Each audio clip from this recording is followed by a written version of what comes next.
Boa tarde. Hoje eu convido vocês a falar sobre a relação entre alunos e professores, principalmente nas séries iniciais. Quando os alunos, quando as crianças saem do seio materno, saem das suas casas para enfrentar um ambiente diferente, um ambiente com pessoas que têm cultura diferente, que têm pensamentos diferentes, que é a escola.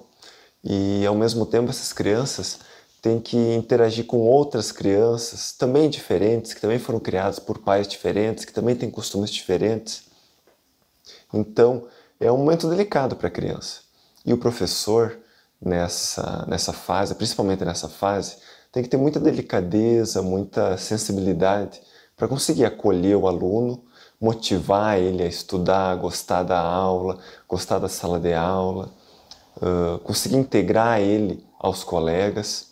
Então é um momento bem peculiar, bem difícil, bem dificultoso, bem para a criança. E o professor, que é o líder em sala de aula, deve estar bem preparado para isso. O que a gente percebe que ainda hoje o que acontece é que alguns professores são mais da linha antiga, mais do modo de dizer o que é para o aluno fazer, o que não é para fazer, que o professor sabe e o aluno está ali para aprender, o aluno não sabe nada, o aluno não tem voz. Inclusive a sala de aula, né? Em grande parte das escolas, na maior parte das escolas, a sala de aula é um aluno atrás do outro, um do lado do outro, e o professor lá na frente, às vezes o professor está até numa parte mais alta da sala de aula, e dizendo o que é para o aluno fazer, não fazer, e o aluno não tem voz, não tem muito o que falar com o professor, às vezes é distante do professor mesmo, às vezes o professor é mais frio, mais distante. Muitos professores pensam que dessa forma eles conseguem controlar melhor a turma, para ter a autoridade, eles têm que ter esse distanciamento do aluno. Na minha opinião, isso é um equívoco, né? Na minha opinião, e de muitos estudiosos, o professor tem que acolher o aluno, tem que, inclusive, incentivar o aluno a falar, dar alguma oportunidade de falar em sala de aula, explicar o que aconteceu, contar como é que foi as férias, o que aconteceu no final de semana. Faz parte do ensinamento, dos ensinamentos, faz parte o aluno expor as suas ideias, né? Inclusive, o professor, muitas vezes, pode se colocar à altura do aluno, ficar par a par com o aluno, né? Para o aluno se sentir mais acolhido, para o aluno se sentir de uma forma mais afetuosa, né? Sentir o afeto do professor. Isso até muito pouco tempo era dois estilos de professores, né? O primeiro estilo, que foi o que eu falei, e esse outro estilo mais moderno de professores. Isso era só pelo sentimento mesmo do professor, ele, né, pela característica dele, pela vivência dele, ele seguia um estilo ou outro estilo, mais ou menos isso. Mas com a psicologia positiva, estudos comprovam agora que esse afeto, essa maneira mais afetuosa de conduzir a sala de aula, de ouvir o aluno, de motivar ele a dar sua opinião, a tentar criar alguma coisa, o aluno também tentar criar alguma coisa, né? Esse novo estilo está comprovado pela ciência que é muito mais eficaz. Isso a psicologia já comprova para nós e ajuda a elucidar, a clarificar muito melhor essa ideia que antes era só uma ideia, né?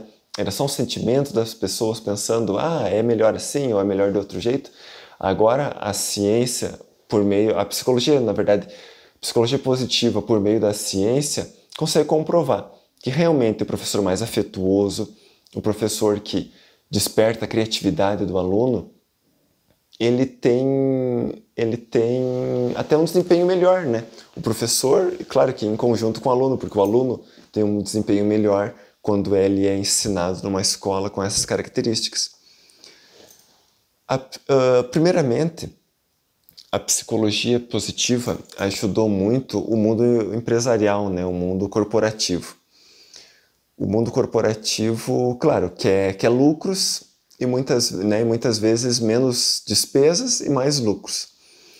E no mundo corporativo ficou já claro também, tanto que as empresas já estão mudando muito para esse novo modo de trabalhar, de atuar, que quando o trabalhador ele é escutado, quando o trabalhador fica mais engajado no trabalho, ele produz muito mais.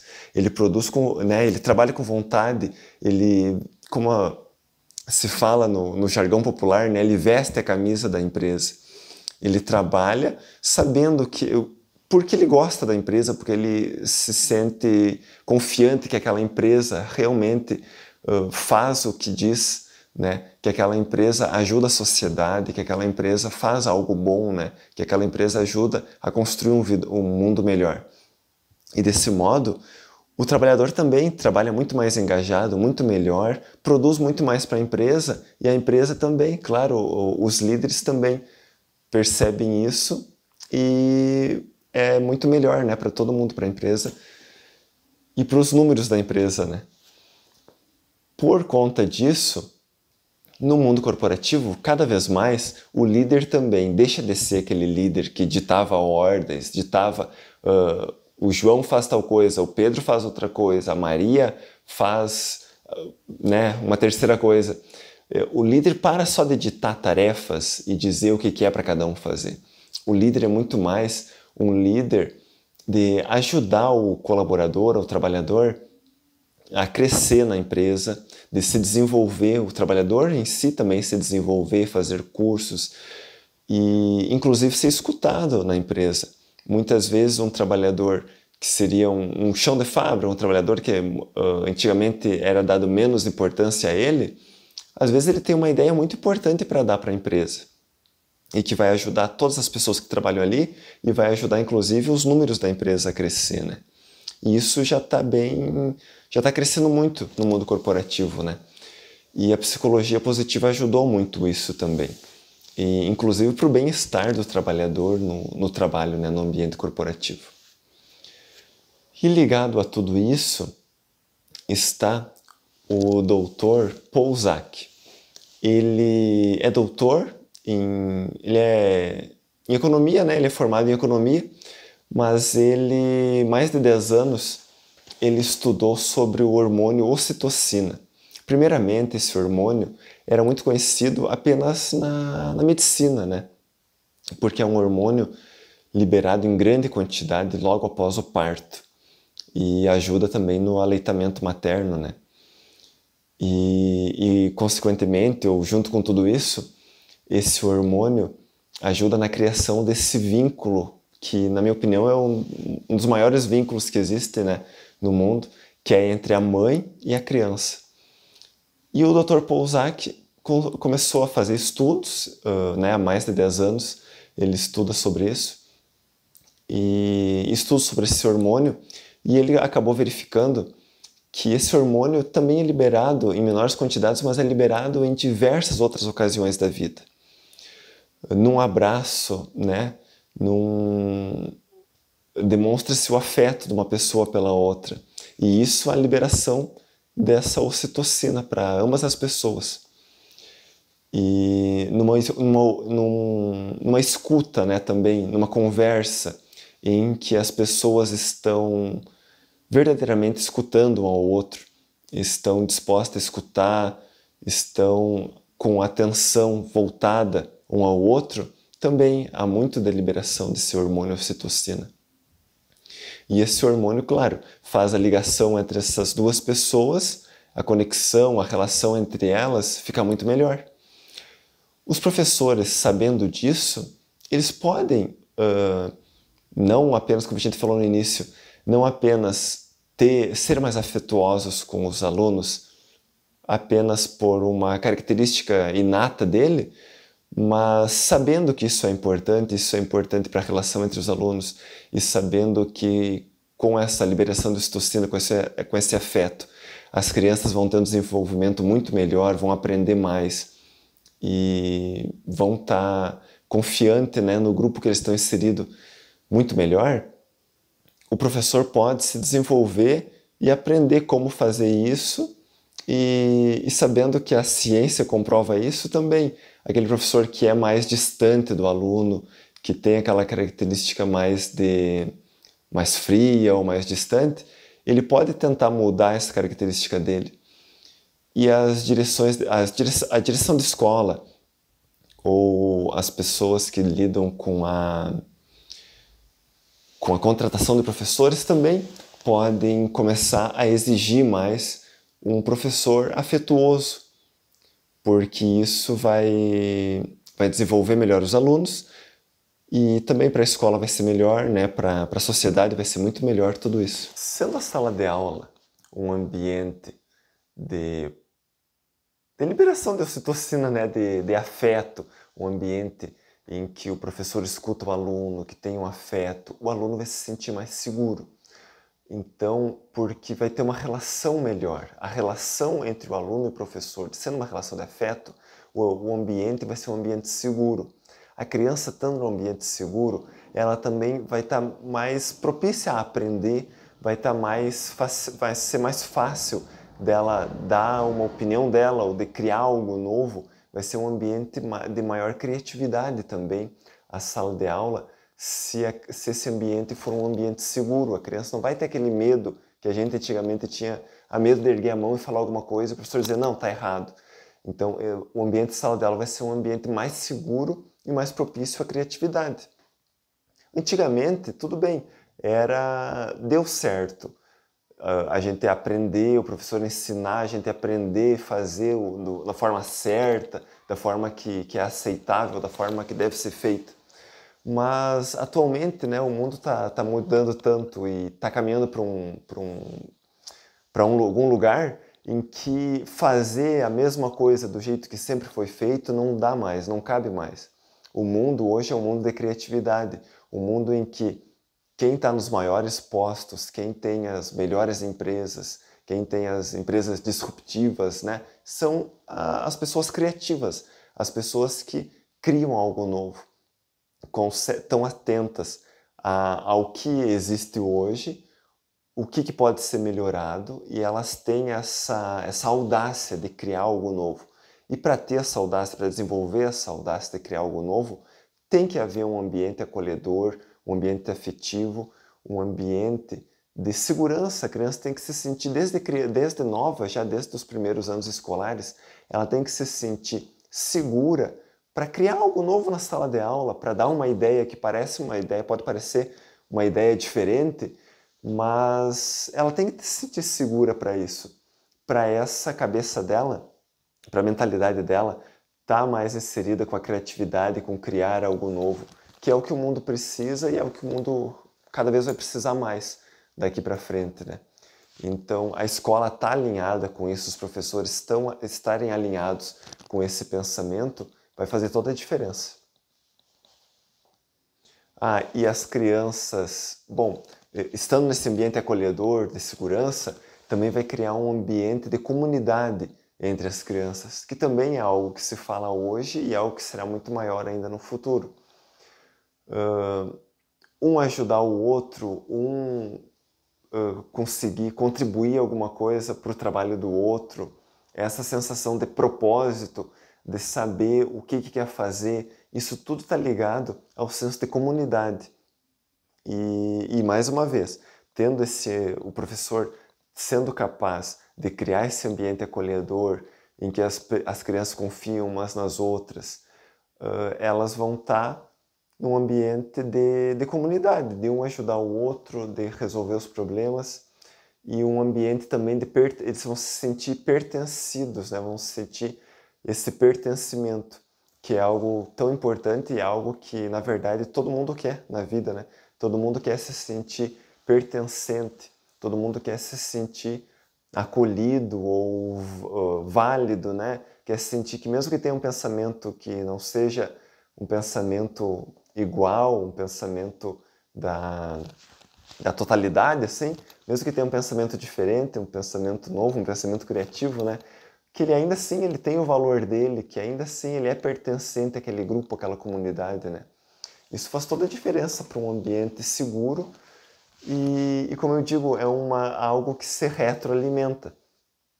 tendo a sensação de pertencimento, estando num ambiente de comunidade, as crianças vão se sentir mais propícias ainda a ter mais afetos com os colegas, não vai ter tanta briga entre um colega e outro, um vai querer ajudar o outro, o professor está disposto também a intermediar essas relações entre as crianças, sempre focando nisso que a gente está falando, pertencimento, comunidade, estimular a criatividade das crianças, né? Uma coisa ajuda a outra. Outro aspecto importante também para esse bom ambiente de sala de aula, esse ambiente seguro e bom de sala de aula que favoreça o aprendizado, é a comunicação. Claro, a comunicação, uma boa comunicação entre os alunos e os professores. Uma comunicação agradável, amena, né? Uma comunicação positiva. Mas, além disso, uma comunicação congruente entre o que o professor fala, o que a escola fala, o que a direção fala, o que a supervisão fala. Então, se a escola fala é obrigatório usar uniforme, não pode o professor dizer, ah não, na terça-feira você pode vir sem uniforme. Ou se a escola fala, é obrigatório tal merenda na segunda, na terça, um cardápio de merendas, né, para os alunos. O professor também tem que seguir aquilo, tem que ter uma comunicação harmoniosa, mas também congruente entre todos os entes da escola, né? Porque isso também vai ajudar a um ambiente seguro, que a criança sabe que pode confiar, que se o professor fala alguma coisa, a escola também concorda e a escola também sustenta aquilo, né?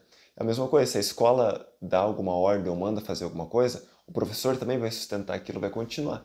Por isso que esse treinamento ou essa forma de trabalhar do professor, como a gente está falando aqui, não é unicamente para o professor, mas sim para todo o ambiente escolar, direção, supervisão, pessoas que trabalham nas outras tarefas da escola. É para todas essas pessoas que vivem, que trabalham no ambiente escolar, devem ter esse conhecimento que a gente está passando aqui.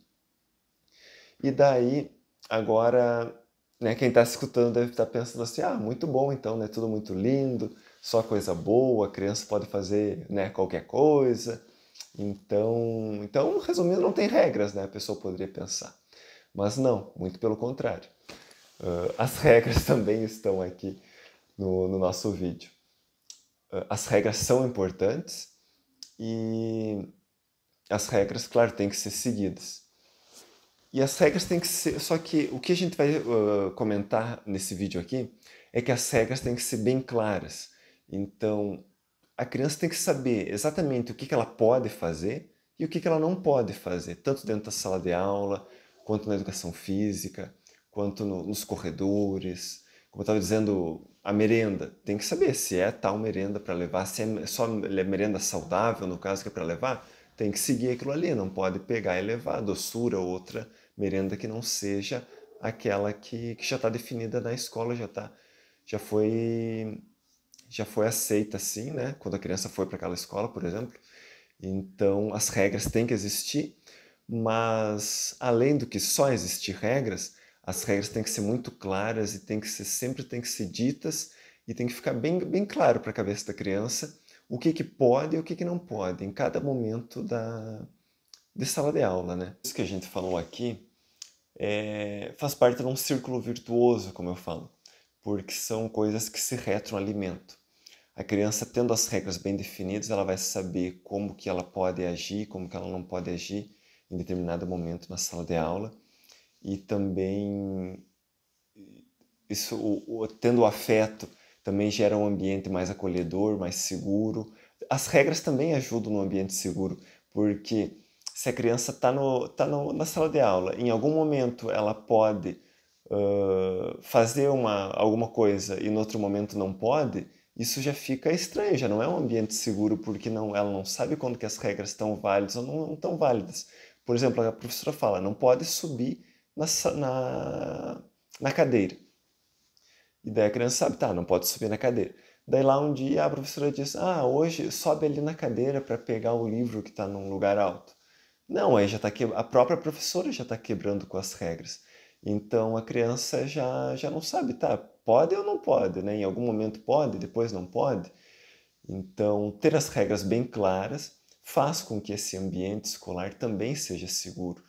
Então, tudo isso que a gente falou é uma coisa, ajuda a outra para ter esse círculo virtuoso em que todo mundo ganha, inclusive os professores, né? Porque esse ambiente saudável, esse ambiente mais acolhedor, ele gera um bem-estar, claro, para as crianças, para os alunos, mas também gera um bem-estar para os professores.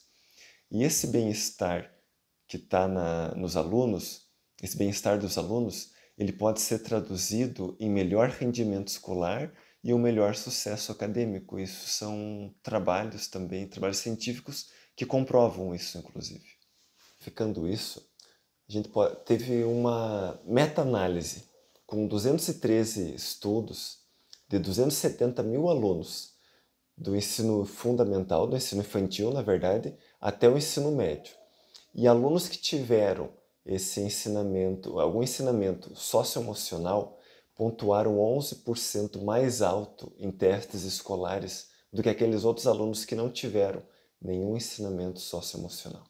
Isso a gente pode ver em números, né? A gente pode ver como é importante esse bom relacionamento entre alunos e professores. Fica bem claro como é importante essa aprendizagem socioemocional e esse bom relacionamento entre alunos e professores. No Brasil ainda são poucos, né? Não tem algo muito grande a respeito de aprendizagem socioemocional e um programa de ensino para melhor relacionamento entre alunos e professores. O que é mais conhecido, que a gente conhece, que é maior, é a Escola da Inteligência. Foi idealizada pelo Augusto Cury, né, pelo Dr. Augusto Cury, e já está em mais de 1 milhão de famílias, né, atualmente. Eles já têm, desde o ensino infantil, já ensinam habilidades socioemocionais para as crianças. Só que ainda não é muito integrado, não é ainda toda a escola que... Poucas escolas que têm essa franquia para trabalhar com a Escola da Inteligência do Augusto Cury. E além disso, não é bem o ideal que seria, né?